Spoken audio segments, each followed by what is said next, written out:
Welcome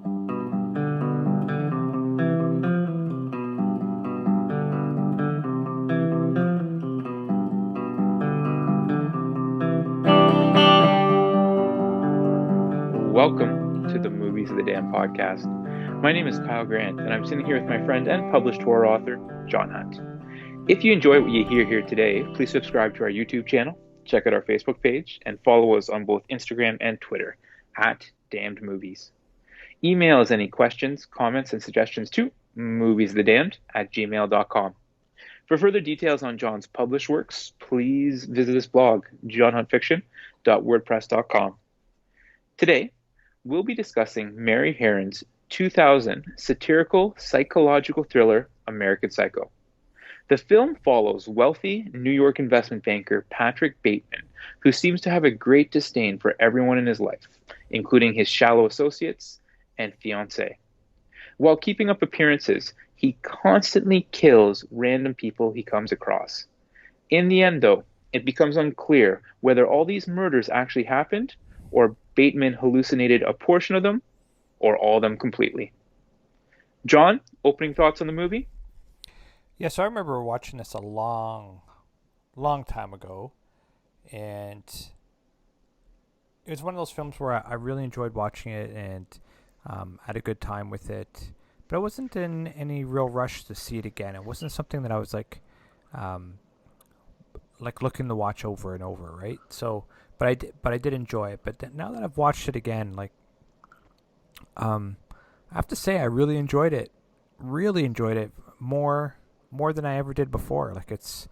I enjoyed the presentation, the acting, everything about it. It was a lot of fun to watch. I had a good time watching this film. I have I'll echo your thoughts for the most part. I'll echo your thoughts for 99% of the film. The ending, though, the ending just doesn't do it for me, and it casts a shadow on almost the entire movie.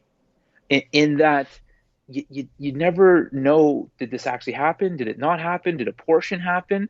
And again, there's something that's fine about an ambiguous ending, but I thought that this one was almost like, and it was all a dream. I didn't get that sense at all. I had no confusion about what happened. At the very end, I know why they did that. I know it's interesting, and I thought it was also really good play on the character development. And there's just I know what you mean though. Like when watching it again, I saw the ending and I remember that, and I was like, I smiled a bit. And I'm like, yeah, it does kind of throw a little wrench in it, but for me, there was no confusion. Like everything that happened was real. Okay, you got to explain it to me. So he did the killings. He didn't do the killings. He did the killings. All of them. Yes. So then, what was up with the apartment being clean then? So, this is what I think happened, and you know, I read the book, so. So you would have a much better context than most who have only seen the movie. But go ahead. Potentially, yes, but I think they covered it off enough in the movie where you don't need to read the book, because you got to remember. So Paul Allen, he really had a thing for people that had better business cards than him, right? But anyways, well, because he was a very vain person. Well, yes, he was a vain person, and there's more to it than that. It's vain. I would say. The darker side of Vane is narcissism, and he was very narcissistic. And, I'd agree with that. So my whole thing is Paul Allen, he goes missing, right? We know that Patrick. Well, we think everything that's led up to it believes that we believe Patrick was the one that killed him, right? But Patrick did a good job of having him be off in, killed him, hid the body. Made it look like he skipped town, and made it look like he had dinner with someone else that night because everyone was confusing him with other people, right? And that was a common theme throughout this film, right? They thought they weren't talking to Patrick Bateman. They thought they were talking to someone else. Everyone thought they were talking to someone else. And that's another part of the satire in this film, right? They were all interchangeable. They were all the same. and they were all trying to project the same image, so everyone was confusing with each other, right? So when they're saying, yeah, that guy said he saw him, Paul Allen, in England, to me it was like, well, everyone's mixing each other up, so you Oh, know, so we didn't actually see him. Oh, okay, okay. right? So they played that up throughout the whole film, right? Not just with Patrick Bateman, but with every like almost a lot of the other characters. And then you get the people that they go into Paul's apartment, and remember, Paul's rich. He's from a blue blood family, whatever, right? They go into Paul's apartment and they see there'd be dead bodies hanging in the closet, and because Patrick was using his apartment to kill people, right? And then they clean the place out, and it's being sold immediately without knowing exactly what happened to Paul Allen because they still haven't found his body. So if you were the family of Paul Allen, and they kind of alluded to this with the realtor saying no, you didn't see it in the Times, like trying to trick him, right? And the saying that you came back here for another reason, you're trying to be sneaky, right? Because she said, did you see the ad in the Times for the apartment? He goes, yeah, the Times. She goes, there wasn't an ad in the Times. Now get out of here, right?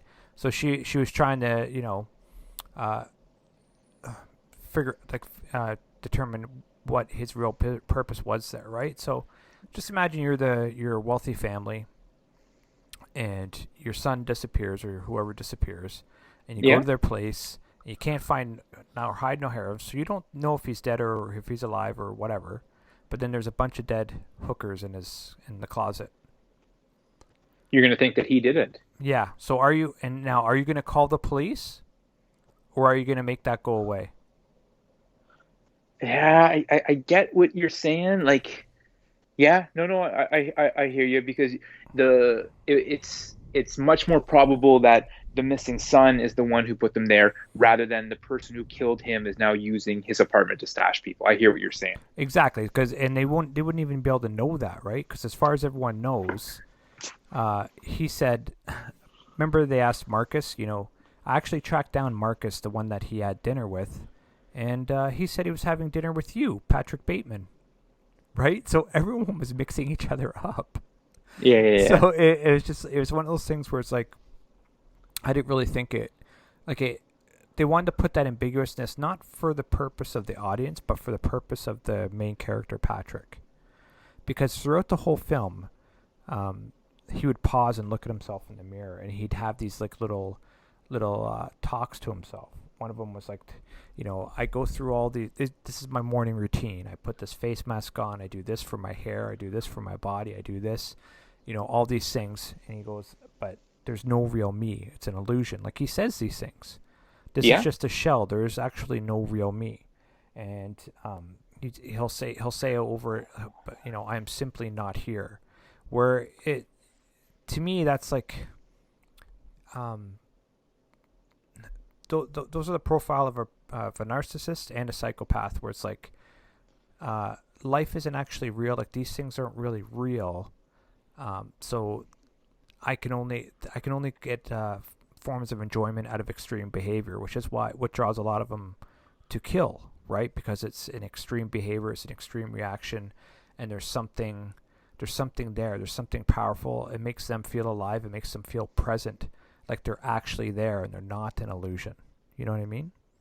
No, that's very interesting. So it gives them. So it actually casts a shadow. It has them cast a shadow, whereas before they wouldn't have a shadow because they didn't think they were there. But now that they've taken a life and it's such a huge, huge thing, uh, they could see themselves and they could see that they're there and that they matter, and that's how they go on. So I thought all that stuff at the end, where they were throwing these breadcrumbs about, this apartment that he was using to kill people was being cleaned out, and it was all rearranged, and they made that phone call to the lawyer, and and they confronts the lawyer later, and the lawyer doesn't even know it's Patrick Bateman. He thinks he's the wrong guy again, and Yeah. then he's like, I that's and then he says Patrick Bateman wouldn't do that because he's a spineless wimp. Like he says this to Patrick. And then he says, "No, I had dinner with Paul Allen." Yeah, in England, but did he? Well, with what you're saying, he didn't because they're all confusing each other. Exactly. Like his own lawyer is talking to Patrick Bateman, and Patrick Bateman is saying, "You're my lawyer." Like these people are supposed to be like, you know what I mean? Like that's his lawyer. And he doesn't know who he is. Yeah, So then, um, so then he's gonna. And this same lawyer says he's had dinner with Paul Allen in England twice. I don't know. I don't. I think with the way they were setting up the whole film, um, is that the potential was there for the real reason behind that part there was to drive Patrick to doubt himself, not really for the audience to doubt Patrick. You know what I mean? okay, because as an audience member, it made me doubt like what's real, what's not, what actually happened here. Yeah, but when you watch the film, you notice the effect it had on Patrick, which what I Oh thought yeah, the film was trying to drive at was they're trying to drive Patrick into to doubting the reality that he already doubts. yeah, no, no, and that makes complete sense because like not only was he like doubting the reality, but like the movie almost seemed to take place in a little bit of a different reality. Like it was like Patrick Bateman's world. Do you remember one of the scenes almost early on? He's at the club and he almost openly threatens the bartender, Mm-hmm. and it's like she was unable to hear him. Mm-hmm. Does that make sense? Like now, Yes. like you could say, oh, it was too loud, but like I thought that they were speaking at a level where she should be clearly able to hear what he's saying. Mm-hmm. So I don't know. I just thought that was strange. I just think that speaks to what I just said. It's just that it was kind of almost like an alternate reality where like Bateman kind of controlled everything. He controlled what people could hear, what they couldn't hear, type of thing.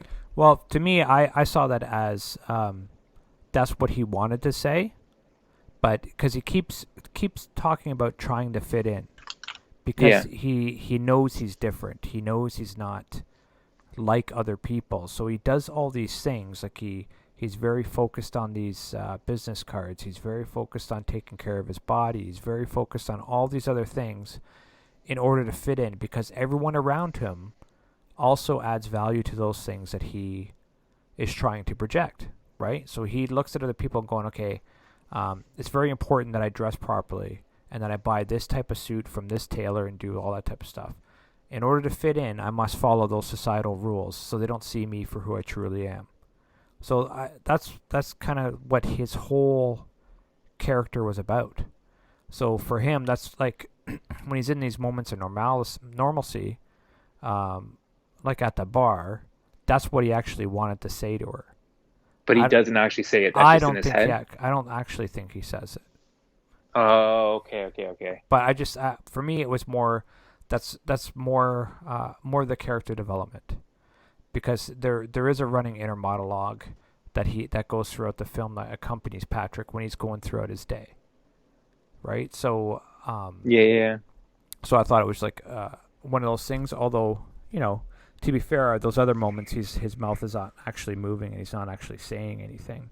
So you could say it's both. Like you could look at it both ways. I mean, that he was in the bar and he was yelling that, but and she did walk away from him to make the To get the drinks. drink. Yeah, Yeah. so and you've been in bars before. When you're yelling at the bartender, you almost actually have to be a couple inches away for them to hear you, right? Yeah. So like he could totally have said that, and he knew that it was really loud in the bar and that he could get away with it. So No, no, and that's a fair point. I just thought that that was like because it was fairly early on in the movie when that happened, and I'm like, yeah. why didn't she react to that? And I'm like, that's so strange. But Mm-hmm. strange things happen throughout. One of the first kills that we see when he kind of he almost like messes with the homeless man and Mm-hmm. ends up killing him. And Mm-hmm. then John, he breaks that cardinal rule that we've talked about before. He stomps the dog. Yeah, like the yeah, you almost hate him immediately, right? Yeah, and I hate it because again, we've talked about this a ton in the past. We hate seeing animals suffer, but you're right. It's a good piece of character development because it makes you as the viewer like you completely hate this guy, and you're Mm-hmm. supposed to hate him. Yeah. So I just thought that that was an interesting thing, but there was also some like almost like morbid comic relief in this movie. Remember when he has his secretary back at the apartment and he Yeah. goes to grab her sorbet from the freezer, Yep. and the camera angle pains to like, or sorry, pans to the head in the freezer. Yeah. Like again, so morbid, so ridiculous, and you're laughing now, and I laughed out loud at that. I'm like, oh my gosh, there must be something wrong with me to laugh at this scene. Well, no, and then he's like going through the cupboards while he's talking to her, figuring out which what should he use to kill her, because Yeah, yeah, yeah, he yeah. was playing the killer for sure. And then so he Oh had yeah. like there was like he opened in that closet. He's reaching in that closet. There's like a hatchet. There's like knives. And then he ends up pulling out the nail gun to use, right, until he's interrupted. But yeah, for sure. Like those are that's one of the clever things about this film, I thought, anyways. So we were talking about hating this guy. He's a disgusting character, and you don't like him, but he's also personable and not necessarily personable, but you can he's he's fun to watch, right? He's like that. He's like You can't that. take you can't Yeah, take your eyes off him. you don't know what he's gonna do next, and it's just it's something that's like it's very interesting because there's a real dynamic there. Like this is how someone would operate in real life. Like they have to fit in. They can't show that mask. I mean, they can't pull off that mask that they're wearing all the time. Like they can't. So it's like it's interesting to see how the director and the writer interpreted how someone would pull that off.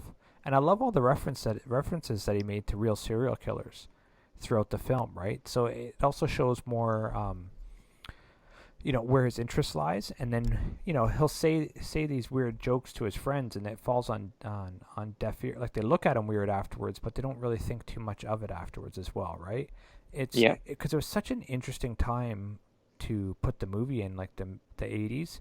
It was a decadent time. There's like people were more like into cocaine and like drugs and money, and not that there's much of a difference with that now, but I think within in the 80s there was almost a um it was like almost a fashion thing to Oh, show. cocaine was huge in the 80s, especially Yeah, for the rich, the upper middle class, yeah, right? yeah, and to show your flash though, right? Like to wear flashy things and to Mhm. make out like you're hustling and you're dealing, or you have some money and power. Like that was the thing. That was the thing that attracted a lot attention back then. Whereas I think now it's uh, wealth is obviously around and a lot, and it's owned by a small minority, but at the same time, it's more low key. Like you'll go to the store and they're not wearing like very flashy stuff. Well, I guess it's depending on where you are, but you could tell by the shoes that they're wearing or the watch that they have or the car that they get into that they have some type of money. You know what I mean? But whereas in the 80s it was more in your face, right? I thought it was more aggressive that way.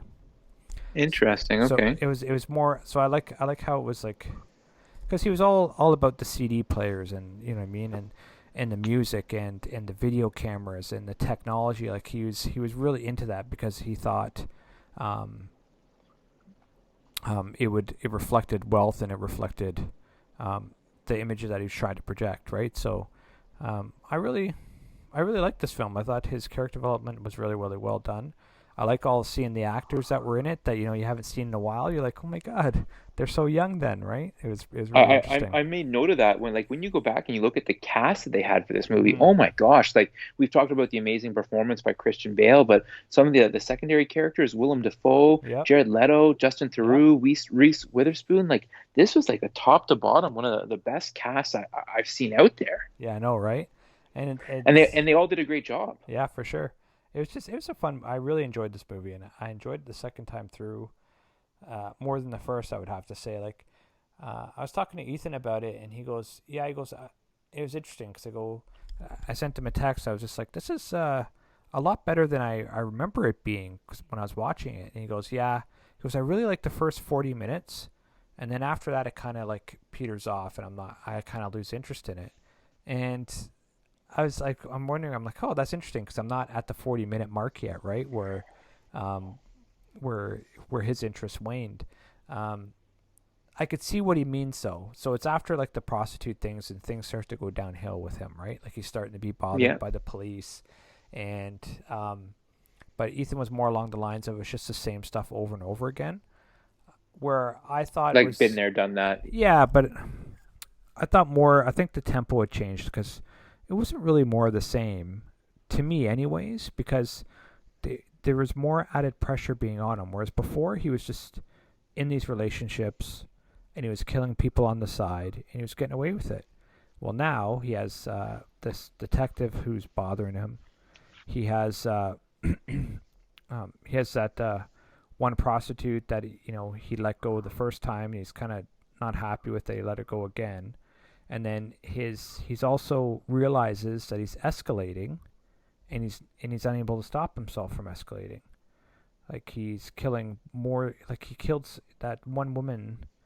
The second time he got the prostitute, he brought her over to a friend of his. Like this is someone that he knows, right? And he kills her, and he kills the prostitute with the chainsaw. Remember that scene? Yeah, he's getting crazy scene, but it's like he's getting riskier and riskier and riskier. And we talked Exactly. about this before, like the you become complacent. Yes. So and this is serial killer 101, right? They get more brazen as they go along because they get more confident because the police are nowhere near them. But the pressure is building on him, and because the pressure is building on him, it's forcing different character developments, and he's questioning his own sanity along with his own investigations. I thought the progression was really fun to watch. I enjoyed it a lot. Now maybe I'm reading into it more than I should, and then maybe because I've read the book, I have more information than maybe the casual moviegoer would, like you said earlier. However, I think because of the way they set it up, I don't think you need to have read the book. I think with the way they reiterated a lot how everyone was interchangeable, how everyone kind of looked the same and everyone mixed each other up. They reiterated that a lot throughout the film that I thought it was perfectly plausible that no one ever had dinner with Paul Allen in England and there was no actual cover up and that he was actually killed and the apartment was cleaned up because they didn't want to ruin this man's name. And that all makes sense. And I'm actually glad that you explained that because, as I said, I was very confused and it kind of cast a bit of a shadow on the film. But what you're saying makes complete sense, and I can't argue with that. And knowing that that is a plausible explanation for everything, it almost kind of redeems the movie a little bit in my eyes. And John, I can't disagree with you. I liked this throughout. I enjoyed watching it. I was into it. Loved everything except for I was upset in one scene. I thought we got to the dumb decision. He goes to pick up that same prostitute a second time. Mm-hmm. She's terrified of him. Yep. She just gets done telling him I had to have surgery after the last time we were together, Yep. and then she ends up going with him again. Mm-hmm. That was my issue. I cannot believe after she just says I had surgery the last time, she ends up going with him again. I thought that was so dumb. Well, so here's my thing this is why I don't think it's dumb, right? If you're willing to be a prostitute, Hmm. you have some monetary issues and some other psychological issues that I can't pretend to understand, right? So when this guy has a bundle full of cash for her, writes her a check, and then has another wad of cash for her, and she walked away the first time with just a couple of bruises, maybe to her it was No, worth it. they weren't a couple of bruises. She had to have Okay, surgery. yeah, that's what she says, but it could have been to extort more money from him. We don't know. Oh, We don't fair know, enough. right? But secondly, even if she had the surgery, right? Even if that was the case, he now he's offering her more money to not only cover the surgery, but to even have a bundle left over. And she walked away from it the first time with that extra money. So to her, I don't know, maybe it was worth it. It'd be one of those things where it's like, if she wasn't in the line of work that she was in, and she didn't, because I think she did a great job acting, and she didn't portray that look of lost, and she to me she looked desperate. Both times that he picked her up, she looked like she was in desperate need of whatever she was looking for, and Yeah. he had that for her. So for her, I can't say whether or not it was a good or bad trade off. She couldn't have known that he would kill her. Like there's one of those things where it's like, um, I guess she was like willing to get roughed up again for money. yeah, She didn't think her life was on the line. yes, right. That's the way I look at it. Um, Once again, I'm not in their line of work, and I couldn't say, and I couldn't even comment on, you know, what type of life you've had to put you in that situation, or maybe that's the type of life you want. I don't know. I couldn't even tell you. But all I can say is that for her, the way they set up her character, I didn't have a problem with her accepting the risk a second time for the large amount of cash she was waiving. Like we're talking, this is in the 80s, and that roll of cash that he had was a bunch of hundreds in that money clip. That's a lot of money. That's a lot of money now, right? Yeah, like maybe he was offering her more money than she would make in a month or something like that. Exactly, right? Like if we look, because he had that roll of hundreds in that money clip, right? It was Yeah. thick. Like Yeah, yeah, even you're right. You're right. that $2,000 in the 80s is like 10, 15,000 now. You know what I mean? Like it's quite a lot of money. No, no, I hear what you're saying, and that does make sense. I just kind of rolled my eyes at it because I guess I took her literally when she said I had surgery. But you're right; she could have just been saying that to extort more money out of them, so that would make more sense with her going back with them. Hmm. Critics, uh, thumbs up, 69 on Rotten Tomatoes. Hmm. Nothing overwhelming. Audience score was much higher, 85. Yeah. I'm guessing you're in the 80s. Yeah, I'm in the 80s for sure. Made some good money. Budget made for $7 million, brought in over 34 million. Hmm. Ended up leading to a sequel, American Yes. Psycho 2, which I have not seen. It was one of those direct to video sequels. Yeah. I heard it was awful. Have you seen Well, it? no, I haven't seen it. They couldn't. You couldn't do a sequel for this. You just couldn't. Yeah, and so it's not like Christian Bale's in it, and I don't know if any of the original actors are in it, but they do some type of secondary story. Hmm. If you're interested in watching this movie now, it's currently on Amazon Prime Video. Hmm. As you said, John, even if you've seen it already, take the time and watch it again because, like you said, you enjoyed it more the second time, I right? did actually. I did. Yeah, for sure. But it's kind of wild when you that like this movie came out 20 years ago, and I it's only know. the second time you've seen it. I know. It is weird. Time flies. One cool thing that I was actually reading about this is what the rights to this movie. So sorry, the rights to the book to turn it into a movie were purchased by the producer back in '92, and right away, Mary Harron was brought in to direct it, Hmm. and right away she wanted Christian Bale as the lead. Yeah. But they had a tough time getting financing for it, and so eventually Lionsgate acquired worldwide distribution for it in '97, and uh, but didn't want to work with Heron and Bale. Do you have any idea who they wanted to replace them with? No, I do not. Oliver Stone and Leonardo DiCaprio as the main character. Oh my God. And they had both signed on, but I guess there was some type of dispute at the very end. And at the last second, DiCaprio left in favor of doing The Beach, which is actually a movie that I did enjoy. I don't know if you've seen that one. Yeah, I have seen it. Yeah.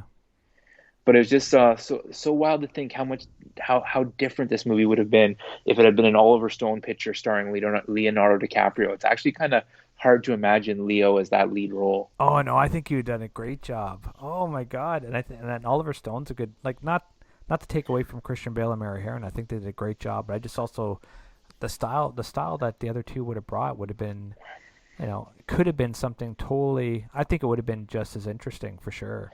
But it could have been totally different, right? Because they could It have would have gone been with a totally different. completely different tone to the movie, right? For sure, totally different tone. It's almost like I wish they had made both so we could have seen I both know. That's in, exact. You just read in a my parallel mind. dimension. In a parallel dimension, we could have seen that. But no, I just thought that was interesting. And then as soon as DiCaprio left, kind of Stone left, and then they brought back Heron and Bale to get this thing done, which Hmm. is what we ultimately were watching. That's right. Well, buddy, anything else to add on this one? I do not. Uh, Folks, all we have for you is what we're talking about next week. Hop on Shutter and make sure you watch Chopping Mall before next week because that's what we're going to be discussing a week from now. Oh yeah, another classic '80s slasher. I'm pumped. Uh, there's nothing like a little chopping at the mall, but That's right. But that's right. Don't do that again. Yeah. But anyways, folks, hop on Shutter, our favorite streaming service. Check that movie out. Listening next week, please. And please subscribe to our YouTube channel. Check out our Facebook page and follow us on both Twitter and Instagram at Damned Movies. We want to hear what you thought of today's podcast and any suggestions you have, especially in terms of what movies you'd like us to discuss next. Send us an email to moviesthedamned@gmail.com. Please also check out John's full-length novels. His first two novels, Dollhouse and The Tracker, are Amazon bestsellers. You can also order his new novella Balance, his book of short stories, Four Shots of Horror, and his newest full-length novel, Off the Grid, all available on Amazon as well. For further details on John's other published works, please visit his blog, johnhuntfiction.wordpress.com. Thanks for listening, and we'll see you next time. Yeah, everyone, please check out my work. They're all doing really well, actually. I'm getting really good reviews. It's kind of awesome, humbling, awesome, great, all that fun stuff. And I'd like to hear from you guys what you thought of it, as well as what you think about our podcast. Like any tips and movies you'd like us to discuss, we're all ears. Other than that, have a great week and be kind.